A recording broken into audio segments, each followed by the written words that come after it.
¿Qué tal amigos de Leyendas del Deporte? Mi nombre es Hugo Rosas, desde Mérida, Yucatán, para toda Latinoamérica, hablando con las leyendas del deporte, independientemente de la disciplina que hayan practicado.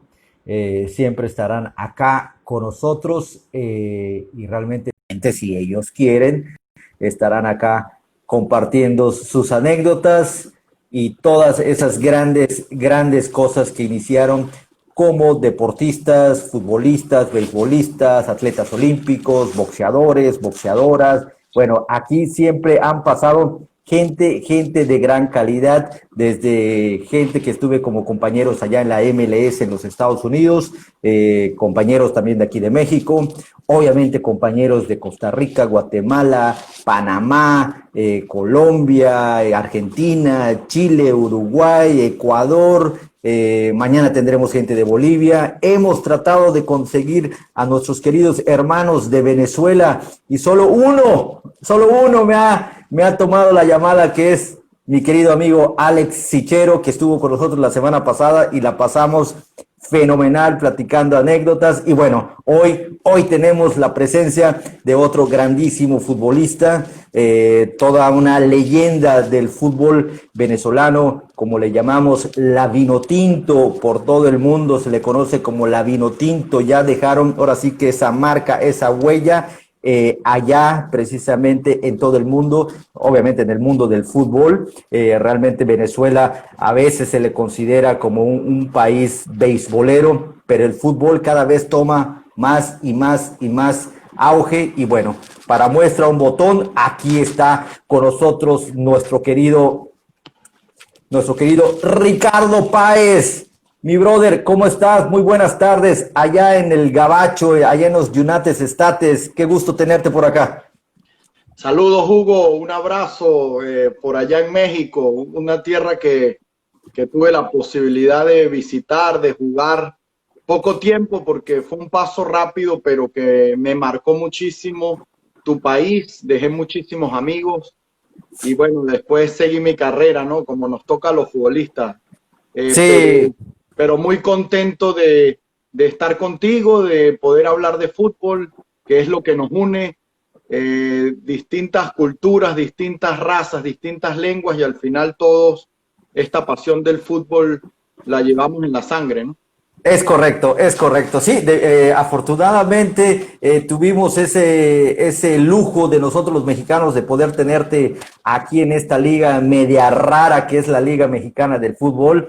Rara por muchas cosas que pasan acá en este fútbol tan bendito, pero sí, estuviste en un equipo grande como el Club América, después estuviste en el San Luis, a pesar de que tu estadía fue muy corta, pero nos llevaste, realmente nos alegraste con tu fútbol. Y bueno, es un fútbol donde has estado en 4 Copas Américas, en eliminatorias, desde el 2001 hasta el 2007, si no mal recuerdo, estuviste defendiendo la camisa de tu país, juegos amistosos y obviamente eliminatorias para los mundiales, Copas Américas, en fin, eres una leyenda. Obviamente tu padre tiene un nombre grabado también en la historia del fútbol mundial, como es el señor Richard Páez, al que le mandamos un fuerte abrazo también. Y mi querido Ricardo, realmente aquí con nosotros han pasado grandes personalidades y realmente la pregunta es, ¿cómo te iniciaste en el fútbol? ¿Por qué el fútbol siendo en un país tan beisbolero?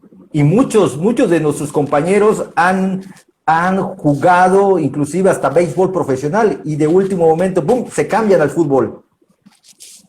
Bueno, sí, me tocó empezar en un país donde en esa época no teníamos esa cultura futbolística. Era el béisbol el deporte principal de nuestro país. Pero yo vengo de una zona de Venezuela, como ustedes en México lo pueden entender mejor, porque hay zonas en México que son más de béisbol que de fútbol, son pocas, pero hay algunas zonas que les gusta mucho el béisbol. Y yo en esa época venía de una zona en Venezuela donde le gustaba más el fútbol y que era una rareza para ese momento, que es la zona de los Andes, de las cordilleras aquí en Venezuela, o en Venezuela, porque ahorita estoy en Estados Unidos. Y Y bueno, y la familia mía era futbolera. Yo tenía a mi padre que había sido jugador de fútbol profesional y ya tenía dos tíos que habían sido jugadores profesionales en Venezuela y esta influencia de la familia me llevó a pegarle a la pelota desde antes de tener uso de razón.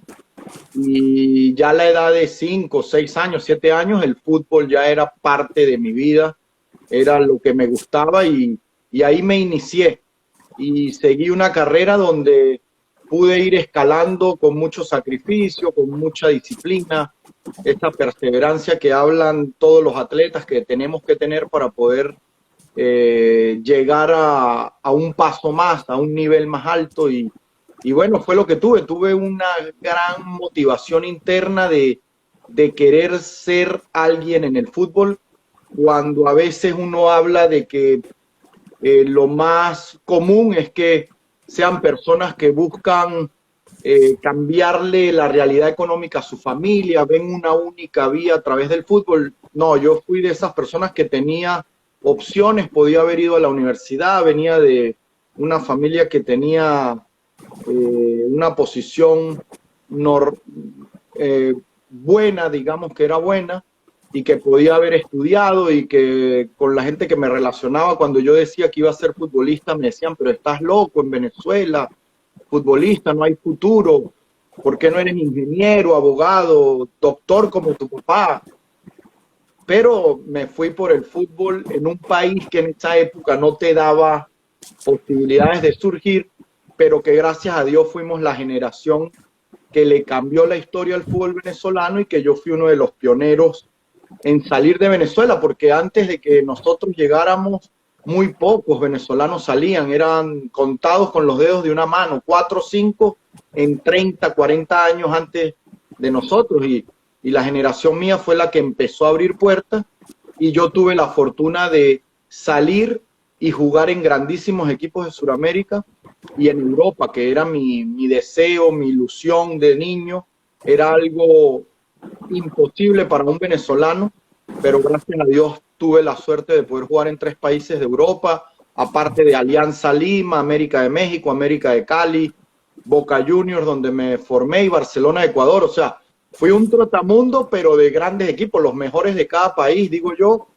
y acumular esa experiencia de por lo menos ponerte la playera del América de México y entrar a una cancha con esa playera es para pocos, pero aparte yo lo hice con Boca Juniors en la Bombonera, lo hice con Alianza Lima, lo hice con América de Cali en grandes momentos, y que acumular todas esas experiencias le dan a uno una satisfacción, más siendo venezolano y, como digo yo, siendo número 10, porque a veces esa posición es una posición especial donde se la reservan o a los mejores de cada país. Por decir, en México, al Cuauhtémoc Blanco tiene que jugar en el América porque es el mejor en ese momento, o a un brasilero, a un argentino, a un uruguayo de altísimo nivel.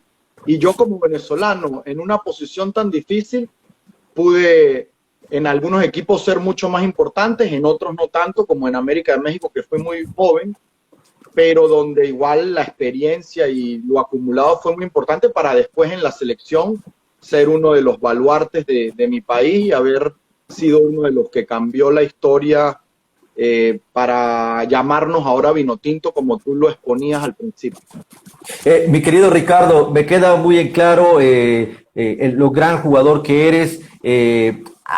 Hasta cierto punto habrá, porque esto no se va a acabar hoy, ni mañana, ni en 100 años. Siempre va a haber como que una envidia realmente cuando eres hijo de un profesor, como el caso de tu señor padre, el señor Richard Páez, que pues todo el mundo lo conocemos como un gran técnico de fútbol realmente, y siempre dirán, no, pues gracias al papá, él pudo estar allá. Pero gracias al papá en este caso, no. Como bien tú lo dices, ¿no? Jugar en el Standard de Lieja de Bélgica no son palomitas o crispetas, no sé cómo le digan allá en Venezuela. Jugar en el Boca Juniors no es gran cosa. En el Boca Juniors llegan siempre los mejores.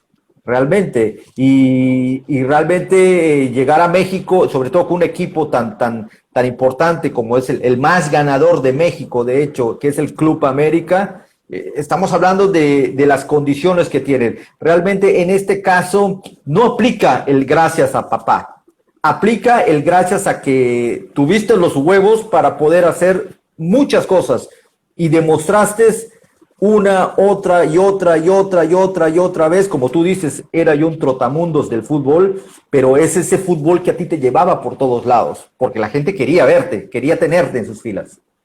Sí, sí, eso es una gran realidad. Eso que me pasa con Estándar de Lieja y Boca Juniors fue después de un campeonato sub-20 para un mundial, eliminatoria sub-20. Y bueno, tengo esas dos propuestas y al final decido irme a Boca y donde un venezolano en Boca Juniors en el año 97, 98, o sea, era imposible, o sea, era una época donde no se podía creer, pero bueno, pude convencer a Jorge Grifo, o sea, a un tipo que es una leyenda en Argentina, que formó a Batistuta, a Balbo, fue un grandísimo formador y puso muchísimos jugadores en la selección de Argentina.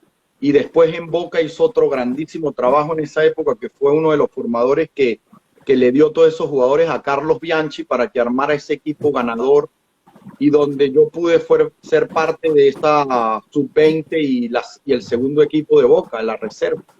Entonces, donde salimos campeones en reserva en el año 98 y uno fue parte de tantos jugadores que después en México fueron grandísimas figuras como el Chaco Jiménez, como Alfredo Moreno, bueno, que compartimos en esos años en Boca Juniors. Y después dar el salto ya al profesional, donde Manuel Lapuente me ve en unos partidos de eliminatoria y donde Lapuente, que ustedes lo conocen muy bien, una eminencia en el fútbol mexicano, pues ve algo en mí.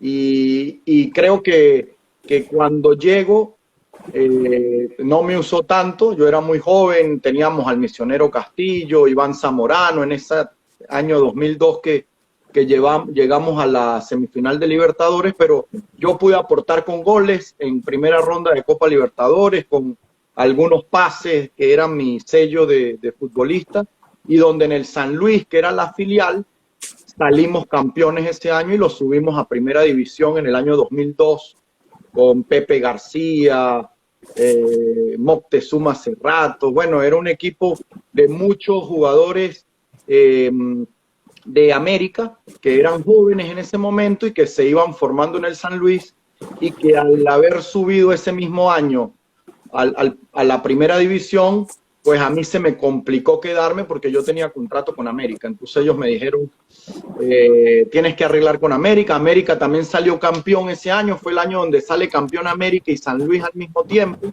en ese 2002. Y Lapuente me dice, mira, como extranjero no tenemos cupo, vamos a ver si te vas al Santos Laguna. Y estuve a punto de firmar con Santos y al final me tuve que, no se dio, contrataron a otro compañero que se llamaba Marcelo Camando Calla, porque yo me voy a un equipo en Emiratos Árabes después, sí, y llega Marcelo Camando Calla 6 meses después. Y yo le digo, por ti, a mí no me firmaron en México. Fue una coincidencia del fútbol que me río y te la cuento porque fue algo increíble. Y bueno, fue muy amigo mío en Emiratos porque éramos los dos únicos extranjeros del Vanillas de Emiratos Árabes en esa época que me tocó jugar en el 2003-2004. Mi querido Ricardo, realmente hablar de tu trayectoria es hablar de fútbol de diferentes ligas.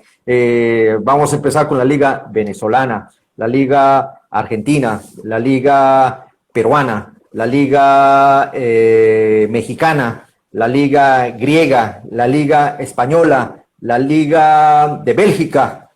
Y bueno, en Bélgica no jugué. En Bélgica, ahí es que me voy a Boca, pero en Rumanía sí. Rumanía, Grecia y España fue donde jugué de verdad.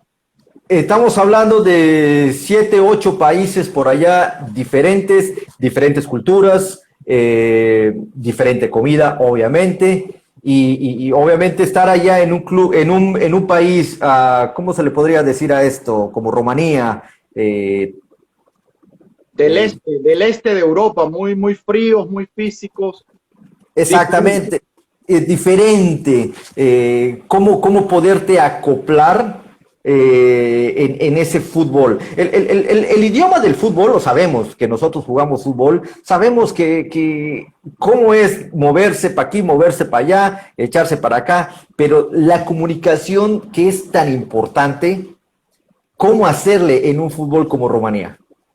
Mira, para mí lo esencial y el secreto es la interpretación del juego. Cuando un jugador, hay dos formas de poder sustentarte en cualquier tipo de fútbol. Uno es una condición física extrema que te lleva a jugar en cualquier sistema, en cualquier tipo de juego. A veces los jugadores técnicos deberíamos darle más importancia como entrenadores o le deberían dar más importancia a los jugadores técnicos, pero no son los jugadores técnicos los que pueden jugar en distintos estilos, sino los jugadores que interpretan el juego de una mejor manera, o sea, los cognitivos, los inteligentes, los que siempre tienen tres opciones de pase antes de recibir la pelota y el 80% de veces escogen la mejor. Eso es lo que quiere decir interpretar bien el juego cuando tienes alguna deficiencia física, que no eres una de esas bestias que sube y baja 90 minutos toda la cancha. Y creo que eso fue una de las cosas que a mí me ayudó, porque la inteligencia de juego y el que me pudo ver jugar por tiempo largo y que siguió mi carrera, entendió que era un conector natural y donde los jugadores que estaban alrededor mío jugaban de una manera mejor, diría yo, y donde el delantero seguramente iba a disfrutar porque yo era un jugador que por partido le daba 2 o 3 opciones de gol. Yo era un tipo que le decía a los delanteros, tranquilo, hoy puedes fallar 2 opciones, que yo hoy te meto 5 opciones. Se lo decía a propósito para darle tranquilidad, porque uno sabe que el delantero vive del gol, se pone nervioso, se pone ansioso cuando no consigue. Yo, para tratar de darle esa tranquilidad a esos delanteros que son al final los que nos hacen ganar los premios, cuando están en rachas goleadoras, pues yo, en un tema jocoso, pero que al final era una realidad, le decía, tranquilo que hoy juego yo, hoy vas a tener 3, 4 opciones, y los tipos se reían. Bueno, me pasó mucho con Giancarlos Maldonado, que es muy conocido en México. Yo fui uno de los que le puse más pases de gol en la selección de Venezuela, pero Giancarlos también tenía un movimiento de desmarque natural hacia el gol que pocos jugadores se lo vi, ¿no? Y por eso le fue tan bien en México, y bueno, y conmigo también tuvimos una dupla muy buena por muchos años en la selección de Venezuela. Pero creo que es eso, o tener una buena condición física, con eso que tú llamabas al principio, irreverencia, le digo yo, o huevos, o tener esa interpretación del juego, inteligencia de fútbol para poder adaptarte, reconocer rápido lo que quiere el entrenador dentro de tu sistema y tus funciones, y cómo afectar al rival dependiendo de cómo esté jugando el rival. Entonces uno se vuelve un jugador muy táctico, muy estratégico, pero lo hace realidad siendo efectivo en las acciones de juego, ¿no? El fútbol, mi querido Ricardo, evolucionó a tal manera que nos quedamos cortos en nuestro fútbol. Ya nos hubiese gustado jugar en este fútbol moderno de ahora, como siempre le he dicho, ¿no? Por las bolsas que se maneja, ¿no? Pero el fútbol se ha evolucionado, que se ha perdido todo. Se ha perdido el 10, se ha perdido el 5, el contención, se ha perdido los carrileros, se han inventado nuevas posiciones. Ya un jugador delantero es polifuncional, así como te puede jugar como delantero, como 9, te puede bajar como un 10, o tal vez te puede ser un medio por derecha. Realmente ya el jugador ya es polifuncional. La técnica del jugador se ha perdido por completo. No me queda la menor duda en ese aspecto. El fútbol es cada vez más fuerza, más rapidez. Ya el jugador corre más que la pelota. Bueno, creo que todavía queda espacio para esos equipos de alto nivel técnico, esos equipos que quieren no solo ganar, sino dar espectáculo ganando. Todavía hay espacio para ellos, pero es verdad lo que tú dices, que hay que adaptarse y que hoy en día el jugador tiene que ser polifuncional porque el fútbol está direccionado hacia ese intercambio de posiciones, que no hayan posiciones fijas porque son referencias de marca para ahora los muy buenos sistemas defensivos que todo el mundo trabaja muy bien, pero donde en los funcionamientos ofensivos todavía estamos en deuda, todavía hay mucho espacio o para jugar robotizado, como tú lo explicaste ahorita, o para jugar con libre albedrío, como diciendo, cuando tú agarres la pelota, tú resuelves. Entonces creo que esas dos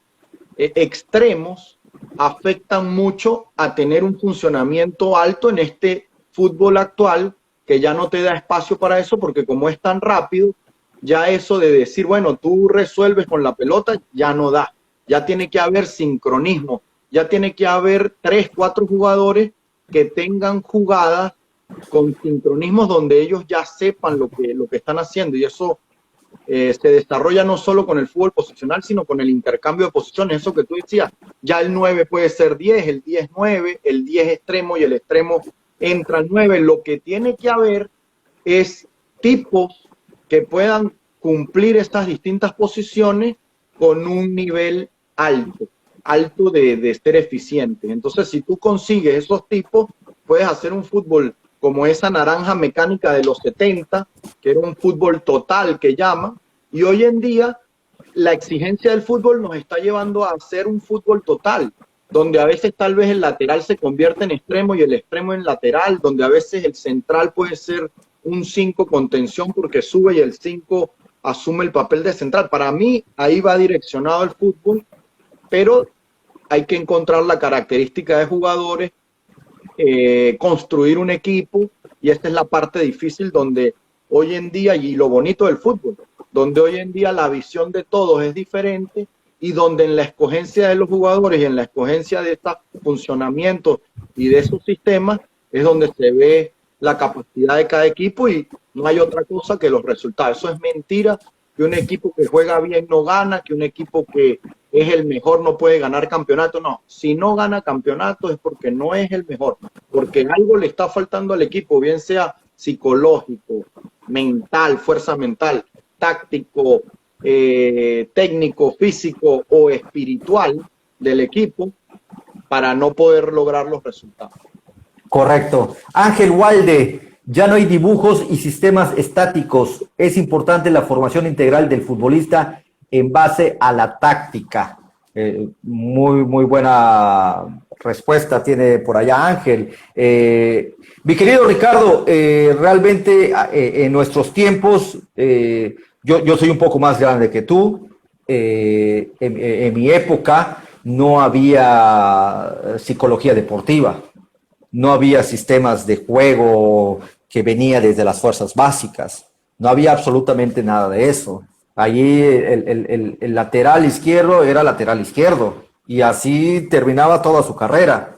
¿Ves? De repente uno llegaba como centro delantero y de repente te convierten en central atrasado, cuando antiguamente se jugaba central atrasado y central adelantado con un sistema de 4.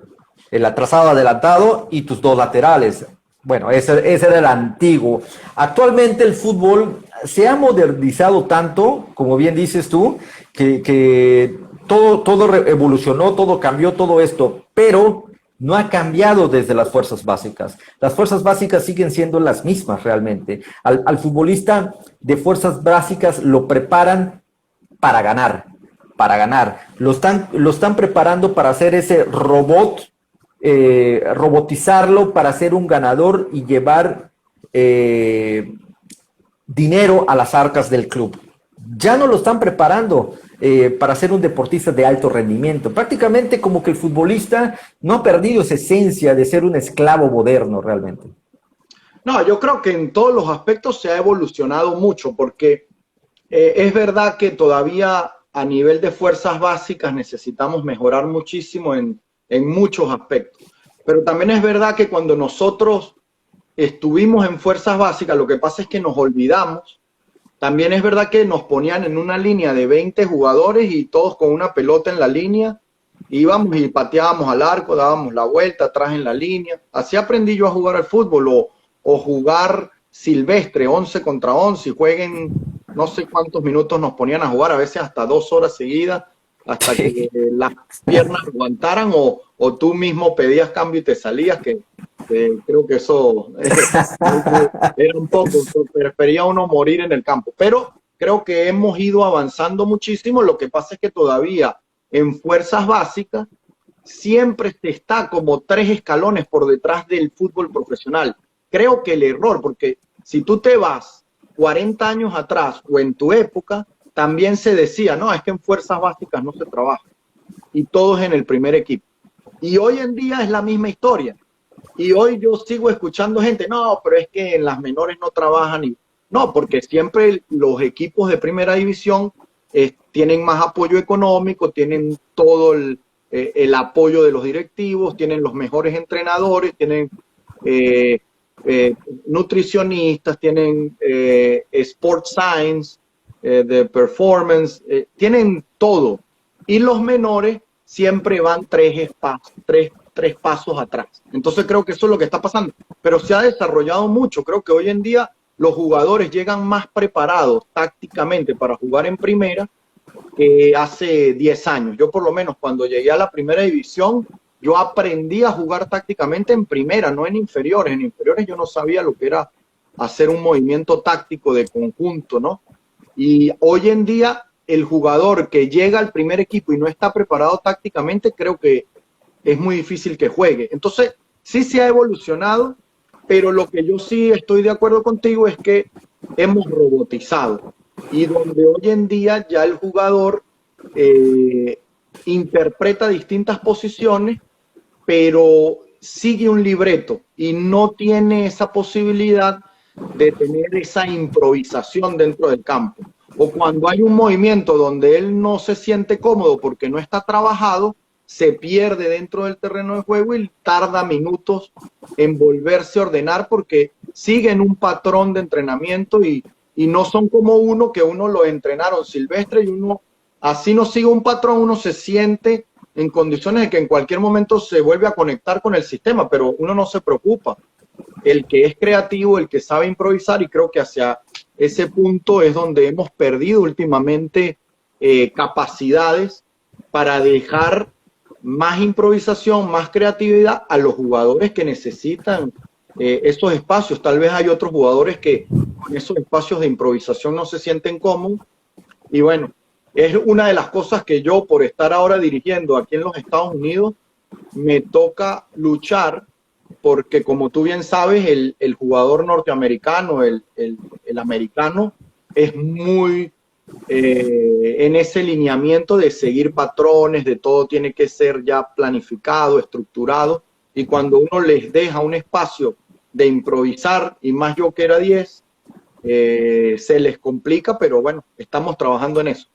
Bueno, eso es poco a poco. Te comento, en mi época ni siquiera había la sub-13, la sub-15, la sub-17, la sub-19, la sub-20, ni la sub-23. Eran fuerzas básicas del primer equipo y punto, no había nada más, no había nada más. Ahora los muchachos tienen esa baraja de pertenecer al club que les interese y prepararse poco a poco. Ya hay torneos oficiales de la sub-15, de la sub-17, de la sub-20, la sub-23, olímpicos, y obviamente llegar al primer club o inclusive hasta la propia selección, ¿no? Pero en mi época realmente era irte a probar con los que ya estaban allá, prepararte con los del primer equipo y cuidadito si le hacías una jugada vistosa al titular del primer equipo porque te quebraban las patas y ahí quedabas, ahí quedabas. Ahorita, pues ya los muchachos ahora la tienen toda a bandeja de plata, yo así les digo,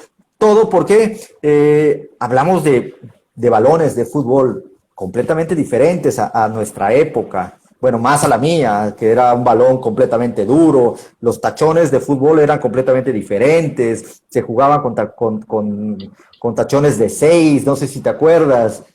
Ahorita ya se cambió, de hecho ya está prohibido por la FIFA. Las playeras pesaban casi 10 kilos con todo y el sudor que te cargabas. Ahora las telas, todo ha cambiado y los muchachos ya trabajan desde fuerzas básicas hasta llegar al primer equipo. Haces un buen torneo en tu equipo y ya los clubes de Europa, boom, sueltan el dinero y te vas a jugar a Europa. Y eso repercute mucho también a las competencias sudamericanas, hablando de la propia Copa Libertadores. La Copa Libertadores antiguamente era una copa tan exquisita que realmente vestía mucho realmente. Ahora la Copa América, la Copa Libertadores, vemos equipos sin público, tal parece que es como un experimento para los muchachos que quieren llegar al primer equipo, como que es su prueba, ¿no? De que vas a ir a la Copa Libertadores, vas a jugar contra, no lo sé, River Plate de Argentina, Boca Juniors de Argentina,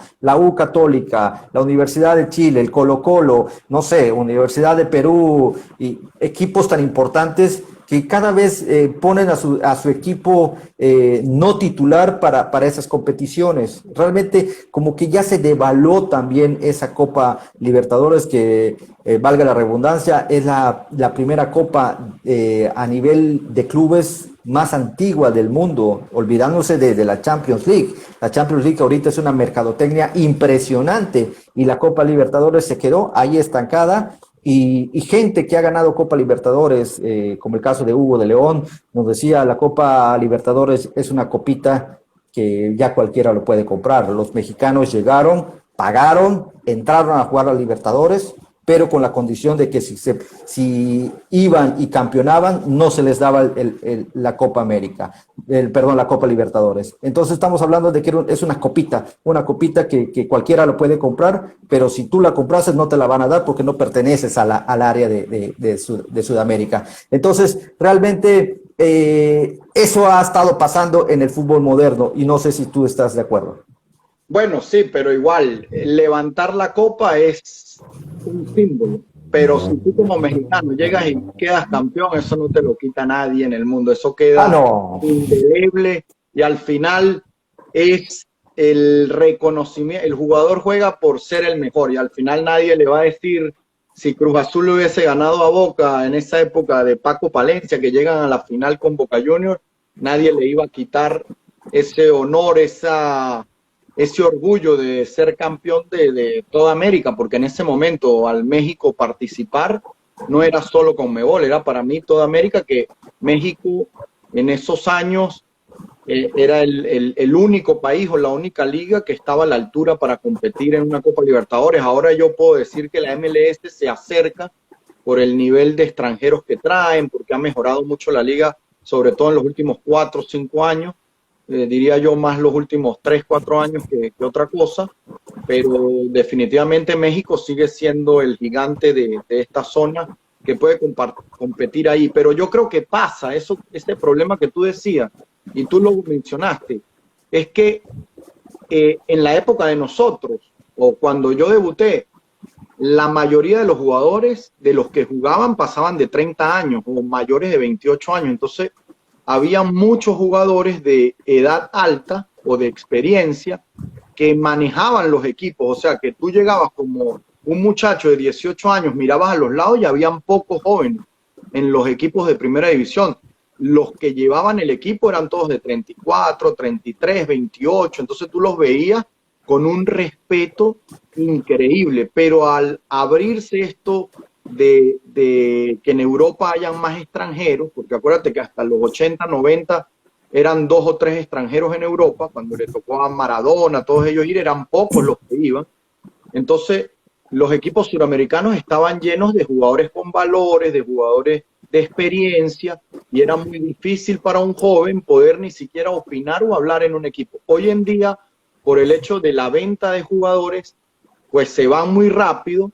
Los viejos empiezan a salir rápido porque los equipos entendieron que mientras más jóvenes en sus plantillas, más posibilidad de vender jugadores y de tener ingresos. Y ahora los muchachos que llegan, hay 2 mayores de 30 años y ni juegan. Y si uno juega es uno solo. Y el que está jugando hoy en día mayor, pues se tiene que adaptar a esa cuerda de niños que tiene al lado, todos de 22, 23, 24. Entonces, por eso los muchachos que no están preparados para llevar un camerino, pero donde el negocio está por delante y donde el fútbol ahora, por ser tan rápido y tan físico, exige que mientras más jóvenes mejores.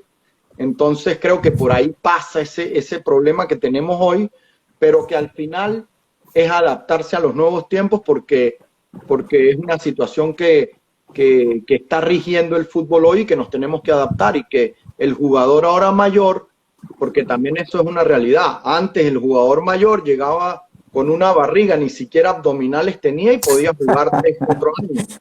Hoy en día el jugador de 34 años que quiere permanecer en un equipo tiene que ser como Cristiano Ronaldo, Messi, que se cuidan, que tienen trabajos extremos, que todavía son tipos que uno los ve y uno dice, esto es un profesional. En la época mía, el de 34 a 35 años, jugaba muy bien, pero a veces el ejemplo extrafutbolístico pues le daba para salir, para tomarse asado 3, 4 veces, porque él sabía que iba a estar jugando por su nombre y no por su rendimiento. Entonces creo que hay buenos pros y contras en las dos, y claro, creo que al final lo que rige todo es los resultados. Creo que esto nos ha llevado a ir haciendo esto porque al final los equipos que lo hicieron primero seguramente empezaron a tener mejores resultados y como dices tú, ahorita no da chance para tantos procesos, sino para ganar copas,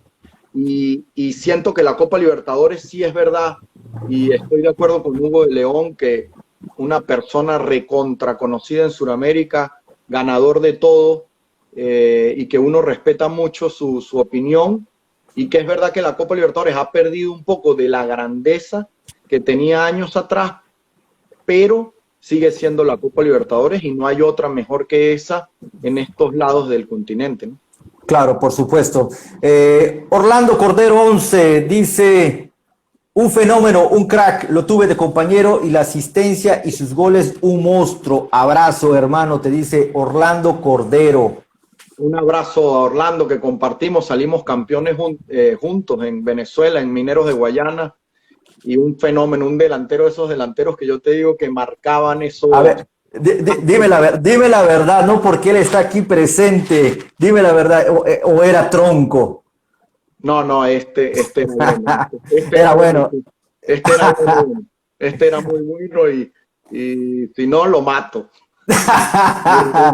Ahí está mi querido Orlando, el tremendo goleador venezolano, pues qué bueno que hayas tenido ese tipo de goleadores, porque uno en sus equipos siempre tiene que haber un killer, porque aunque uno haga maravillas con la pelota y se la pongas en bandeja de oro, si no la sabe concretar, estamos valiendo queso realmente. De nada sirvió todo lo que estamos haciendo, mi querido Ricardo.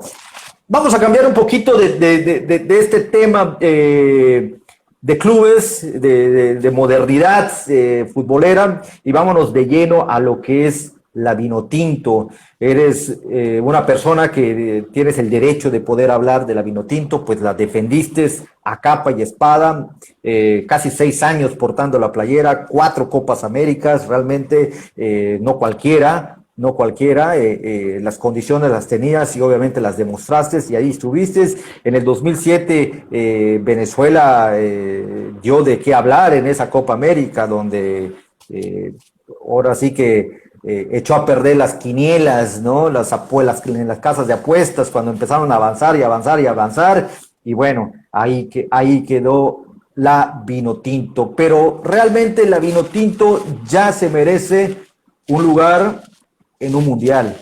Queremos ver a la selección venezolana en un mundial, para que lleven a la hinchada venezolana, mejor las mujeres, ¿no? Que vayan las mujeres a los mundiales y podernos echar ahora sí, como decimos aquí en México, un taco de ojo realmente de unas mujeres bellísimas allá en Venezuela. Pero realmente ya Venezuela ya necesita dar ese salto, ya no se puede quedar atrás, ya selecciones por ejemplo, la ecuatoriana, la peruana, están como que compitiendo ya muy fuerte. La que se ha quedado rezagada ha sido obviamente la de Bolivia. Paraguay de repente se fue para abajo, Paraguay.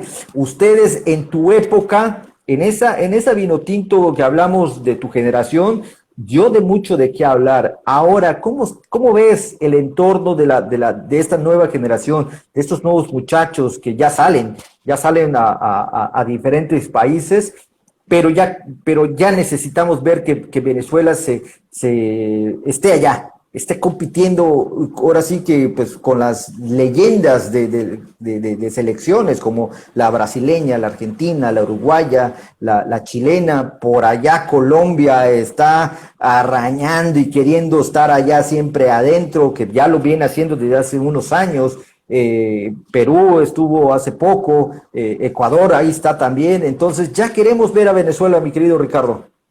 Sí, sí, no, bueno, para mí fueron como 13 años en la selección porque cumplí todos los procesos, desde la sub-15 hasta la mayor, que empecé en el año 94, en una sub-15, por allá en esos años, hasta el 2007, y en la mayor casi 8 años porque empecé en el 2000 con Pastoriza, y realmente me tocas lo que más me llena, lo que más me sensibiliza, que es la selección de Venezuela, porque uno o los de nuestra generación del boom vino tinto nos sentimos muy ligados a esa selección, porque cuando empezamos nosotros, yo cuando empecé con Pastoriza en la selección, nos querían quitar el color de la vino tinto, nos querían poner una camisa amarilla, porque decían que la vino tinto era un color pavoso para nosotros. En 40 años habíamos ganado solo 1 o 2 partidos oficiales de eliminatoria, o 4 creo en 40 años. Entonces ya la gente estaba cansada del color, creía que el color era feo, que no traía buena suerte, que nos teníamos que parecer a Colombia, a Ecuador o a Brasil por el color de nuestra bandera.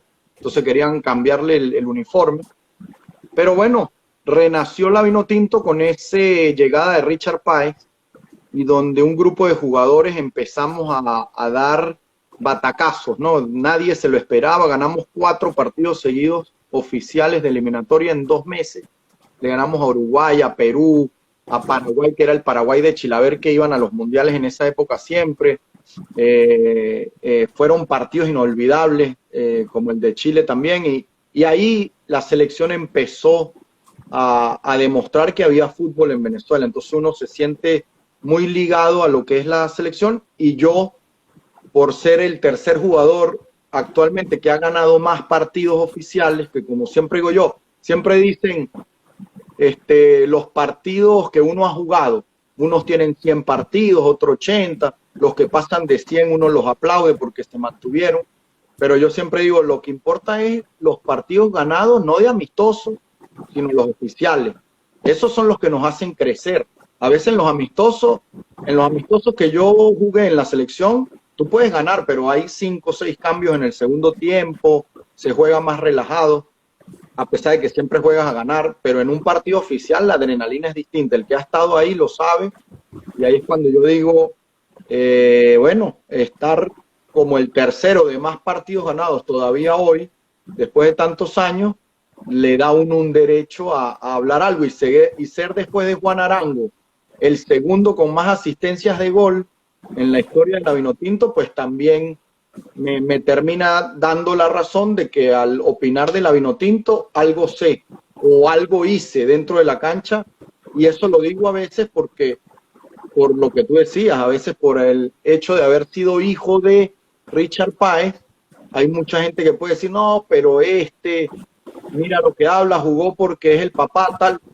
Que venga otro, haga más de 20 pases de gol y hable de pase-gol, porque ahí no fue el papá que me empujaba la pierna a poner a los tipos, ¿no? Entonces, hoy en día tenemos una selección de un nivel de jugadores mucho más alto en cuanto a experiencia internacional. Los jugadores hoy en día de nuestra selección están en grandísimos equipos, a diferencia de la época de nosotros, y donde ya estamos preparados a ir a un mundial. El tema es que para ir a un mundial hay que hacerlo efectivo dentro del campo. Yo creo que ya desde hace varias eliminatorias, incluso desde esa última del 2010 donde yo participé, estábamos listos para ir a un mundial, pero ahora lo que hace falta es una sinergia, un entendimiento entre el cuerpo técnico y los jugadores y los directivos de la federación que apoyen. O sea, esos tres entes tienen que estar en la misma página. Y creo que últimamente los directivos están mirando hacia un sitio más económico, más de intereses personales. Los cuerpos técnicos que han estado últimamente han tenido avances, pero no terminan de relacionarse con el grupo de jugadores. Hemos tenido problemas. Creo que desde la etapa de César Faría, donde hubo una muy buena conexión entre lo que quería César y lo que hacían los jugadores en el campo, que lo seguían, igual que con Richard Páez, pero después con Rafa y con Noel San Vicente no ha habido en el primer equipo una sintonía total. Creo que con Rafa al final se empezó a encontrar y ahí es que Rafa sale y ahora estamos esperando a Peseiro que nos llene de nuevo de ese fútbol que queremos ver por los jugadores que tenemos. Tenemos jugadores en el fútbol brasilero, 3 número 10 en el fútbol brasilero, 4 diría yo con Alejandro Guerra, que pueden jugar en la selección tranquilamente, delanteros de gran factura, como Salomón, como Darwin Machís, como Joseph Martínez, que es uno de los mejores aquí en la MLS, donde tenemos una selección que si juntas todos esos jugadores, es un equipo muy, muy alto. Entonces creo que al final es encontrar esa comunión entre esas tres partes, cuerpo técnico, jugadores. Pareciera que ahorita con Peseiro hay una buena sintonía, pero los directivos tienen que estar a la altura y esperemos que todos esos problemas que hemos tenido en estos últimos meses nos lleve a buen puerto en que la Federación Venezolana de Fútbol tienen problemas. Siento que han tenido muchos problemas, algunos inevitables por un tema económico que está pasando en nuestro país, pero donde ellos tienen que, por necesidad y por exigencia del país, ponerse los pantalones. Es un ente que está desligado al gobierno y la FIFA directamente ayuda a la Federación Venezolana de Fútbol, o sea que no hay tantas excusas para poder hacer las cosas bien y que Venezuela, como dices tú, llene las gradas de mujeres bonitas porque nosotros, y que el mundo también nos conozca por esas mujeres que van a los estadios, no solo por el mismo universo, ¿no? No, realmente si ustedes llegaran a ir allá serían los campeones del mundo de la mejor hinchada en un mundial y realmente yo me apuntaría, estaría yo en primera fila realmente. Mi querido Ricardo, realmente sabemos que en lo deportivo hay la gente preparada, hay el material humano, hay siempre jugadores dispuestos, hay directores técnicos que llevan y tienen una nueva filosofía para poder sacar adelante al equipo, a la selección, al país. Pero siempre, y no solo pasa en Venezuela, pasa en cualquier país de Sudamérica, Centroamérica, Norteamérica, en el caso como México, que los de pantalones largos, los que están atrás del escritorio, siempre la cagan. Y ese es el peor problema que tenemos nosotros como hinchas, como jugadores, como exjugadores, de ver que nuestro fútbol está dirigido por una bola de pendejos que no tienen ni idea de lo que es el fútbol. Sí, por eso se les hace muy difícil a los jugadores que se van preparando cuando se retiran de la carrera entrar a esos puestos. O sea, se le cortan las entradas porque muchos directivos le tienen temor a este tipo de personajes, jugadores de fútbol que se van capacitando y que en muchos países como en Alemania ha dado muy buenos frutos, exjugadores que pasan a ser directivos, y el mejor ejemplo el Bayern Múnich, con tantos exjugadores de nombre que terminan dirigiendo un club, se van preparando. Por supuesto que no es algo que uno pide, pero sí que le den más espacio a esos jugadores para que ayuden a los directivos a tomar las mejores decisiones, porque al final la decisión futbolística y económica está ligada, porque si no tienes un buen proceso y resultados, puedes ser un gran administrador, pero si no se te dan los resultados,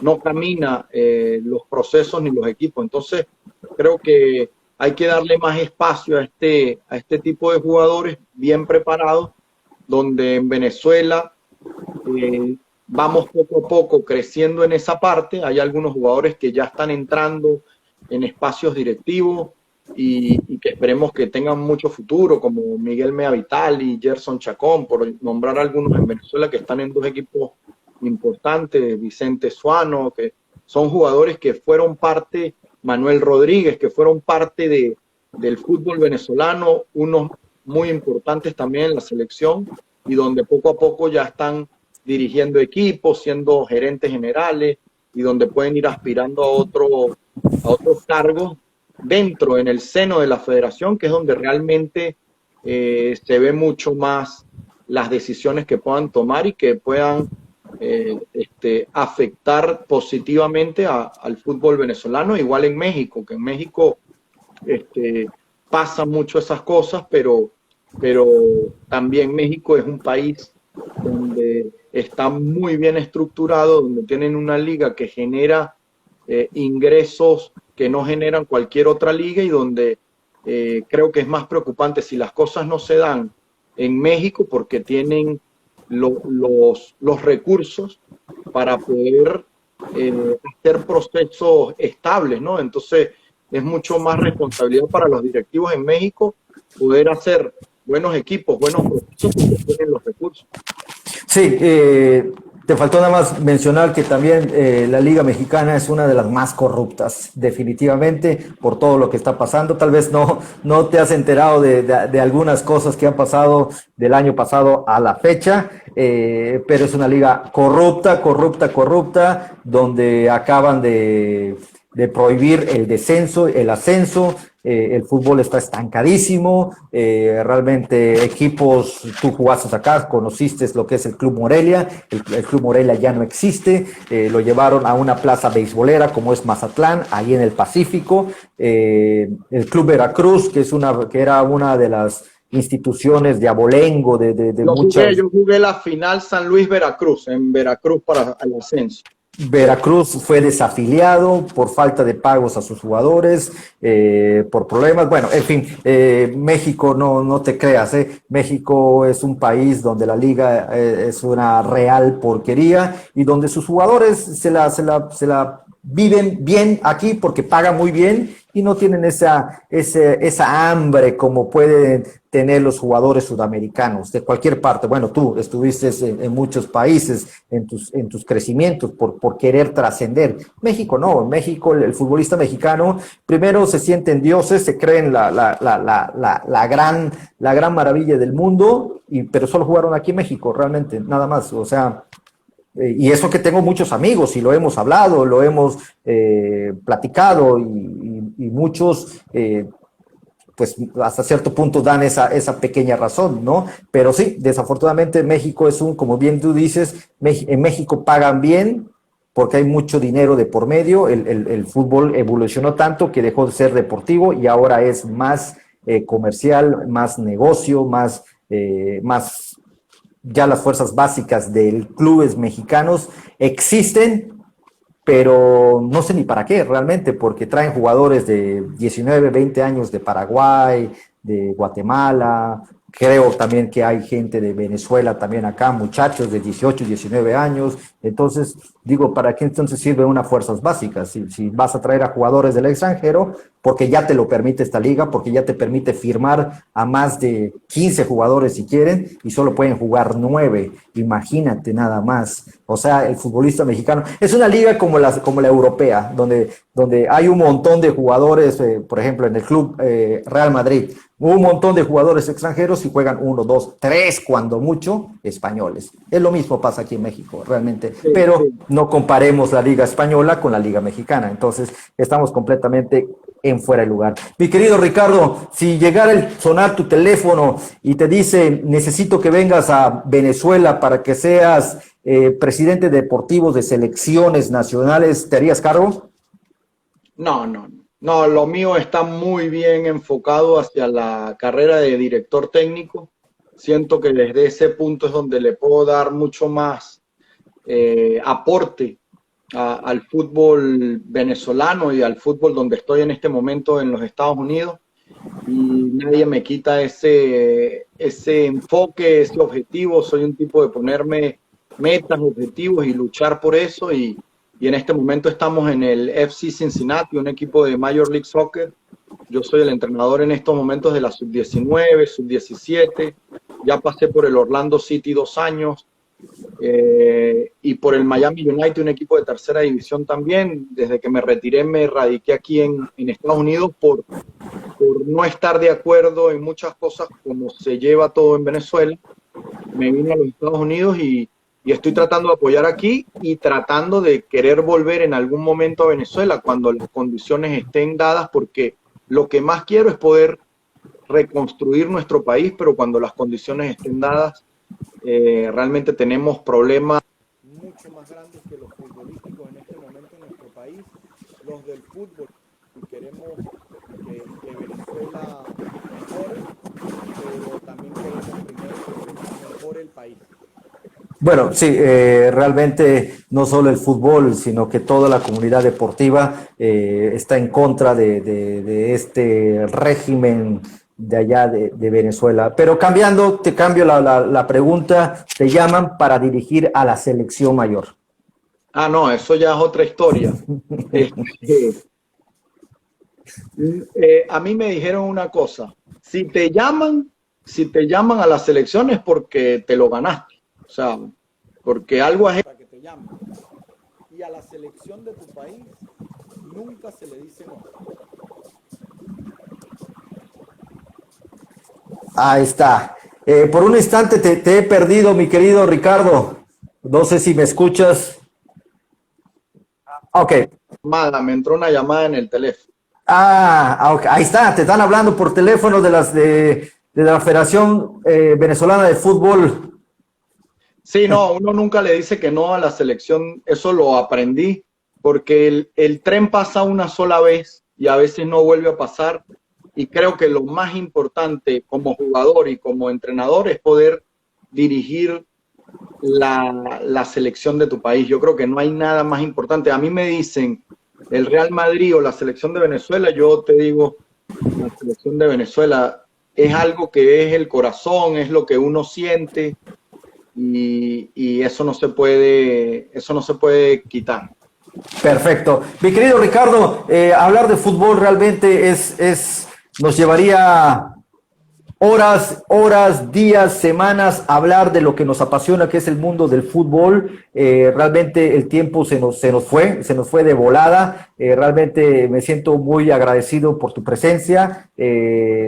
Todo un personaje. Salúdame mucho, por favor, a tu señor padre. Esperemos que algún día esté aquí con nosotros. Hemos tenido a grandes figuras como directores técnicos aquí también con nosotros.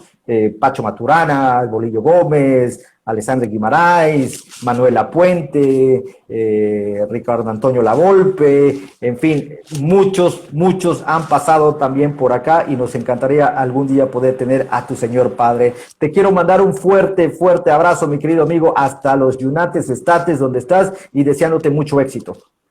Un abrazo y bueno, espero que te comas unos tacos al pastor de mi parte, porque por aquí no los extraño mucho.